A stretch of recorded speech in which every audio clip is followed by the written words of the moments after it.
গেল কদিন ধরে গণমাধ্যম উত্তাল। সাকিব দেশে আসবেন কিনা, পাকিস্তান সিরিজে খেলবেন কিনা, বোর্ডের কর্মকর্তা কিংবা ক্রিকেট বোদ্ধারাও দিয়েছেন নানা মত। অনেকেই নির্বাচকদের কোর্টেই বল ঠেলে দিয়েছেন।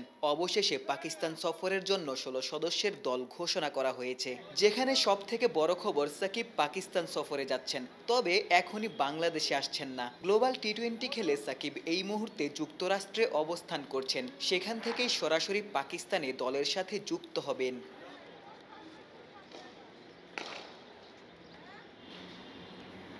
পাকিস্তানের বিপক্ষে ২ টেস্টের দলে রয়েছে আরও চমক। টেস্ট ক্রিকেট থেকে বিরতি নেয়া তাসকিন আবারও খেলবেন লাল বলের ক্রিকেট।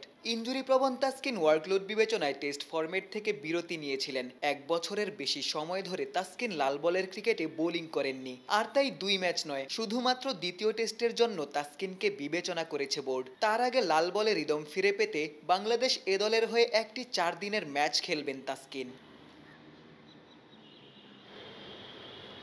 তাসকিন ছাড়াও ১৬ সদস্যের স্কোয়াডে আছে আরও ৪ পেসার। শরীফুল, খালেদ, হাসান মাহমুদের সাথে রাখা হয়েছে নাহিদ রানাকেও। এই মুহূর্তে রানা দেশের সবচেয়ে দ্রুতগতির বোলার। সবশেষ সিরিজেই লঙ্কানদের বিপক্ষে হয়েছে দারুণ অভিষেক। এক্সপ্রেস পেইসে রানা নিশ্চয়ই বাবর আজমদেরও ভরকে দিতে চাইবেন। দেখার বিষয় ব্যাটারদের স্বর্গরাজ্যে নাহিদ রানা কতটুকু কার্যকর হতে পারেন।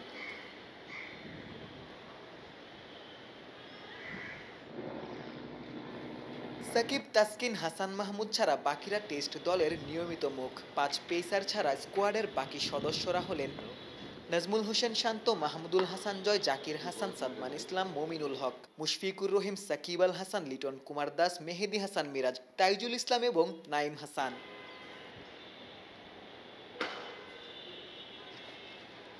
গোলাম সারোয়ার, ক্রিকেট ৯৭। শান্ত